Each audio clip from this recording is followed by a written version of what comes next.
Praise the Lord. Jesus love Hindi परिवार में आपका स्वागत है।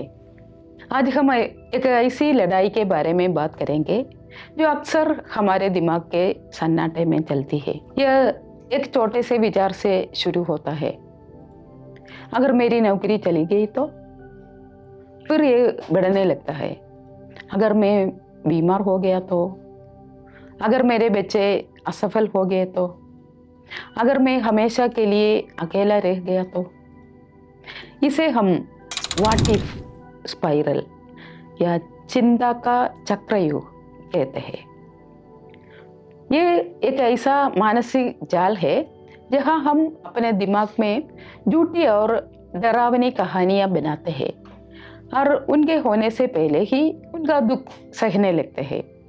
अगर आप कल के डर में जी रहे हैं तो ये संदेश आपके लिए है। झूठी कहानियां का जाल। चिंता एक झूठे भविष्यवक्ता की तरह है। ये हमेशा ऐसे भविष्य की भविष्यवाणी करती है जो अभी तक आया ही नहीं।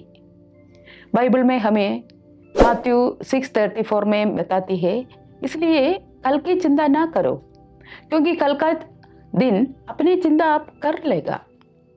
जब हम अगर ऐसा हुआ तो के चक्कर में फंसते हैं तो हम उन चीज़ों को नियंत्रित करने के लिए कोशिश करते हैं जो सिर्फ परमेश्वर के हाथ में है। हम उनका काल्पनिक लड़ाइयों को लड़ने में अपनी पूरी ऊर्जा खत्म कर देते हैं जो असल में है नहीं। हम दो बार दुख सहते हैं, एक बार अपने कल्पना में और शायद एक बार असलियत में। पर सच तो ये है कि जिन चीज़ों से हम सबसे ज़्यादा डरते हैं वे अक्सर कभी होती ही नहीं। महान विश्वासियों ने भी संघर्ष किया। एलिया का उदाहरण। चिंता या एंग्जाइटी महसूस करना आपको एक बुरा मसीही नहीं बनाता। महान नबी एलिया भी इस डर के घेरे में फंस गए थे। 1 किंग 19 में एक बहुत बड़ी चीज के तुरंत बाद एलिया अपनी जान के डर से भाग गए। वे एक पेड़ के नीचे बैठ गए और मृत्यु के लिए प्रार्थना करने लगे। उन्होंने कहा, हे यहोवा, अब बहुत हो गया। ध्यान दे कि परमेश्वर ने किसी प्रतिक्रिया की। उन्होंने एलिया को डांटा नहीं, न ही उनसे ये पूछा कि तुम्हारा विश्वास कहाँ है। इसके बजाय परमेश्वर ने उन्हें भोजन दिया और सोने दिया। कभी कभी हमारी आत्मिक चिंता हमारी शारीरिक थकान से जुड़ी होती है। परमेश्वर एलिया से कोमलता के साथ मिले, न्याय के साथ नहीं। अगर आज आप परेशान हैं तो शायद आपको किसी उपदेश की नहीं बल्कि परमेश्वर की उपस्थिति में थोड़ा आराम करने की जरूरत है। व्हाट इफ को इवन इफ में बदले। हम इस चिंता के चक्रव्यूह को कैसे रोके? हमें अपनी शब्दावली बदलनी होगी। हमें अगर ऐसा हुआ तो व्हाट इफ पूछने के बजाय चाहे जो भी हो जाए इवन इफ घोषित करना होगा। दानियल की किताब में 3 युवकों ने आग की भट्टी का सामना किया।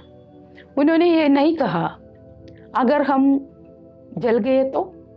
उन्होंने कहा हमारा परमेश्वर हमें बचाने की शक्ति रखता है, लेकिन अगर वो ना भी बचाए इवन इफ, तब भी हम मूर्तियों के आगे नहीं झुकेंगे।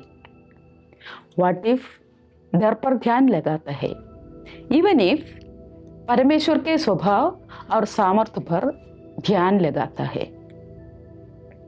आप कह सकते हैं, चाहे मेरी नौकरी चली जाए, परमेश्वर मेरा प्रदाता या प्रोवाइडर है। चाहे मैं बीमारी का सामना करूं, प्रभु मेरी ताकत है। चाहे हालात बिगड़ जाए, यीशु आज भी सिंहासन पर विराजमान है। अगर इस संदेश ने आज आपके दिल में शांति दी है तो कृपया लाइक बटन को जरूर दबाएं ये छोटा सा काम यूट्यूब को ये वीडियो उन लोगों तक पहुंचाने में मदद करेगा जो इस समय चिंता से जूझ रहे हैं। सो प्रभु हम सबको ये वचन से आशीष दे और प्रभु हम सबको उनका अगुवाई के अनुसार चला दे। प्रभु का सारा आदर और महिमा देते हुए थैंक यू।